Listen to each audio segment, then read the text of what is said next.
రాష్ట్ర ప్రభుత్వాలు union of states అన్నారు. రాష్ట్రాలకు ఉన్న విశేష అధికారాలను కేంద్ర ప్రభుత్వం ఆక్రమించుకుంటూ పోతే ఇది చివరికి మనం జీవోత్సవాలుగా మారే పరిస్థితులు వస్తాయి. ఇది ఏమాత్రము ప్రజలకు మంచిది కాదు. రకరకాల పరిస్థితుల వల్ల ఎవరైనా అధికారంలోకి రావచ్చు, కేంద్రంలో భావోద్వేగాల పరిస్థితిలో కూడా రావచ్చు. కానీ మెజారిటీ ఉంది కదా అని పూర్తిగా మూలాలను దెబ్బతీసే ఆలోచన చేసినప్పుడు ప్రజలు చైతన్యంతో మేధావులు ముందుకు రావాలి. మేధావులు అందరు చర్చ చేయాలి. ఈరోజు కేంద్ర ప్రభుత్వం చేస్తున్న మార్పులను నిశితంగా గమనించాల్సిన అవసరం ఉన్నది. వాళ్ళ ఆలోచన ఏమున్నదో, మార్పుల వెనకాల ఉన్న విధానం ఏముందో కూడా ఈరోజు చర్చ జరగాల్సిన అవసరం ఉన్నది. అందుకే మిత్రులారా, ఈరోజు సమయము, సందర్భము, వేదిక సముచితమైందనే కొంచెం ఒక లైన్ పక్కకు దాటినా ఈ అంశాలను ఇక్కడ ప్రస్తావించడమే సముచితమని నేను ప్రస్తావిస్తున్నా. వాస్తవంగా నేను ఏ వేదికల మీద అక్కడ వేదికను బట్టి అంశాలను ప్రస్తావిస్తా. నేను రాజకీయ వేదికల మీదనే రాజకీయాల గురించి మాట్లాడతాను. నేను మిగతా వేదికల మీదకి పోయినప్పుడు అభివృద్ధి కార్యక్రమాలకు వెళ్తే అభివృద్ధి గురించి, సంక్షేమం గురించే మాట్లాడతాను. ఏ వేదిక మీదకి వెళ్తే ఆ వేదిక మీద అక్కడ ఏం అంశాల మీద మనం ఏర్పాటు చేసుకున్నాం దానికే పరిమితమై మాట్లాడతా. ఈరోజు ఇక్కడ ప్రారంభోత్సవ కార్యక్రమాలు, అంబేద్కర్ గారి విగ్రహావిష్కరణ కార్యక్రమం అంటే రాజ్యాంగం యొక్క స్ఫూర్తి. ఆ రాజ్యాంగం యొక్క స్ఫూర్తికి విఘాతం కలుగుతుంది, భంగం కలుగుతుంది అన్నప్పుడు ప్రస్తావించాల్సిన అవసరం ఉంది. ఇంతమందిని చదువుకున్న వాళ్ళను, మేధావులను, ఆలోచన పరులు ఒక దగ్గర జమేసి నేను మీటింగ్ పెట్టడం కూడా అసాధ్యం. నేను కావాలంటే 10 లక్షల మందితో మీటింగ్ పెట్టుకోగలుగుతా, నాకేం పెద్ద సమస్య కాదు. కానీ ముందరి వరుసలో నీ 10 మందిని ఆ మీటింగ్కి రప్పించడం నాకు కష్టమైన పని. అందుకే వాళ్ళందరూ ఉన్నారు కాబట్టి వాళ్ళందరి దృష్టిలో జరుగుతున్న మార్పులు, చేర్పులు, పరిణామాలను ఈ తెలంగాణ సమాజానికి వీళ్ళే ప్రతీకలు, గౌరవం. అందుకే వాళ్ళ ముందు ఈ అంశాలను ప్రస్తావించిన ప్రధానమంత్రి గారు ఇంకొక అన్యాయం కూడా తెలంగాణకు చేసిండ్రు. మేము పద్మభూషణ్, పద్మశ్రీ అవార్డుల కోసం కూడా తెలంగాణ సమాజానికి ప్రతీకలైన గద్దర్ గారి పేరు, చుక్కా రామయ్య గారి పేరు, అందశ్రీ పేరు, గోరెటి వెంకన్న పేరు, జయతీర్ తిరుమలరావు గారి పేర్లు, వీటన్నిటినీ రాష్ట్ర ప్రభుత్వం నుంచి మేము ప్రతిపాదన ఇచ్చినాం.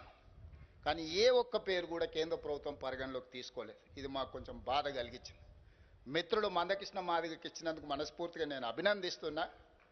కానీ కేంద్ర ప్రభుత్వం గద్దర్ను, చుక్కా రామయ్య గారిని, జయ జయ హే తెలంగాణ అందించిన అందశ్రీని, గోరెటి వెంకన్నను, జయతీర్ తిరుమలరావు గారిని అసలు పరిగణలోకే తీసుకోకపోవడం అనేది ఇది మన తెలంగాణ సమాజానికి కొంత బాధ కలిగించే అంశము. ఇప్పటికైనా ఈ ప్రాంతం నుంచి కేంద్రంలో ప్రాతినిధ్యం వహిస్తున్న పెద్దలు ఆలోచన చేయాలి. మిత్రుడు కృష్ణమాదిగకి ఇచ్చినందుకు మనస్ఫూర్తిగా అభినందిస్తున్నాం. సమాజంలో ఉండే చాలా రుగ్మతల మీద చాలా సంవత్సరాలుగా పోరాడిండు. కానీ వారితో పాటు ఈ 4-5 పక్క రాష్ట్రంలో 5 ఇచ్చినప్పుడు కనీసం మనకు ఒకటి తక్కువ ఇచ్చిన 4 ఇచ్చినా కూడా ఈ పెద్దలందరికీ గౌరవం దక్కుండేది. నేను తొందరలోనే ప్రధానమంత్రి గారికి లేఖ రాయబోతున్నా. కేంద్ర ప్రభుత్వాలు ఇట్లా మన పట్ల వివక్ష చూపించినప్పుడు మనం ఎక్కడో ఒక దగ్గర మన నిరసన తెలపాల్సిన అవసరం ఉన్నది. ఆ నిరసన ప్రజాస్వామ్యయుతంగా ఉండాలని నేను బలంగా నమ్ముతున్నా. ఈ వేదిక మీద నుంచి మా అసంతృప్తిని కేంద్ర ప్రభుత్వానికి తెలియజేస్తున్నాం. తప్పకుండా కేంద్ర ప్రభుత్వానికి ఈ అంశాల మీద రాష్ట్ర ప్రభుత్వం లేఖ రాస్తుంది. అదేవిధంగా మిత్రుడు గంటా చక్రపాణి గారు అన్ని కాలేజీలల్లో ఫీజు రియంబర్స్మెంట్ మీరు అమలు చేస్తారు, ఓపెన్ యూనివర్సిటీలో చదువుకునే విద్యార్థులకు మాత్రం ఫీజు రియంబర్స్మెంట్ ఇవ్వట్లేదని వారు ఇప్పుడే నా దృష్టికి తీసుకొచ్చారు. తప్పకుండా అంబేద్కర్ ఓపెన్ యూనివర్సిటీలో చదువుకునే ప్రతి విద్యార్థులకు రాష్ట్ర ప్రభుత్వం తరఫున మీరు చాలా చిన్న ఫీజు 4,000 ఉండొచ్చు అనుకుంటున్నా నేను. అదేం ప్రభుత్వానికి బర్డెన్ కాదు, ఇది ఎక్స్పెండిచర్ కాదు, ఇది ఇన్వెస్ట్మెంటు. మీరు చదువుకోవడం, మీరు సమాజంలో చైతన్యవంతులు కావడం అనేది ఈ తెలంగాణ సమాజానికి ప్రయోజనం. తప్పకుండా ఆ ఫీజు రియంబర్స్మెంట్ చేసే బాధ్యత రాష్ట్ర ప్రభుత్వం తీసుకుంటే నేను చీఫ్ సెక్రటరీ గారికి వేదిక మీద నుంచి ఆదేశాలు ఇస్తున్నా. తక్షణం ఆ వివరాలన్నీ తెప్పించుకొని ప్రభుత్వం వైపు నుంచి స్పీకింగ్ ఆర్డర్ ఏమి ఇవ్వాలనో తక్షణమే చర్యలు తీసుకోవాలి.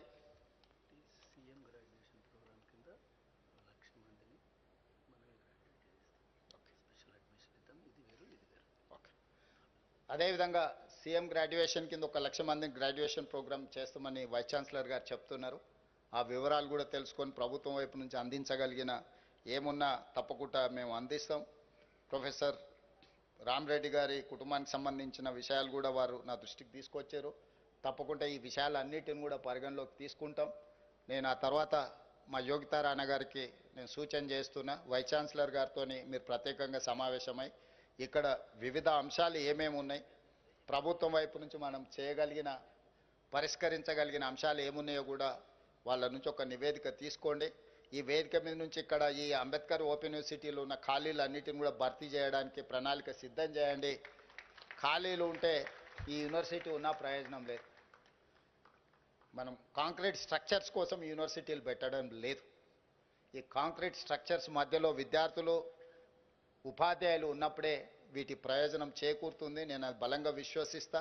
Not only Ambedkar open university, other universities కూడా వీటన్నిటిని వేకెన్సీలు ఫిలప్ చేయడానికి, అదేవిధంగా ప్రొఫెసర్ల వయసును కూడా నాకు పెంచాలన్న ఆలోచన ఉంది.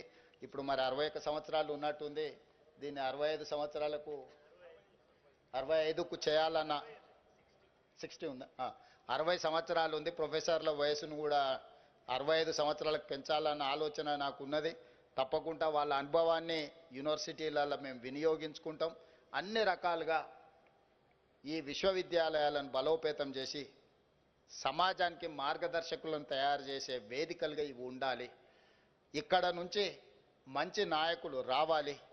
ఒకప్పుడు ఈ దేశాన్ని పరిపాలించగలిగిన చట్టాలు చేసిన వాళ్ళు మన ఉస్మానియా కాకతీయ యూనివర్సిటీల నుంచి వచ్చిండ్రు. సమాజంలో ఉన్న సమస్యల మీద పోరాటం చేసిన వాళ్ళు వచ్చిండ్రు.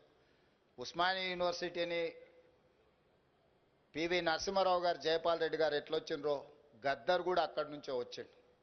అంటే ఈ సమాజంలో ఎప్పుడు ఏ అవసరం ఉందో అలాంటి విద్యార్థులను, ఉద్యమకారులను ఈ యూనివర్సిటీలు ఉత్పత్తి చేసినాయి. రేపు భవిష్యత్తులో కూడా అలాంటి పరిస్థితులు, అలాంటి విద్యార్థులు ఈ యూనివర్సిటీల నుంచి రావాలని నేను బలంగా కోరుకుంటున్నా. ఈ యూనివర్సిటీల నుంచి చైతన్యంతో వస్తేనే ఆటుపోట్లకు తట్టుకొని నిలబడతారు. వ్యాపారాలు చేసి అక్కడి నుంచి రాజకీయాలకు వస్తే లాభం ఎంత నష్టం ఎంత లెక్కలు వేసుకొని తూకం వేసే పరిస్థితి ఉంటుంది.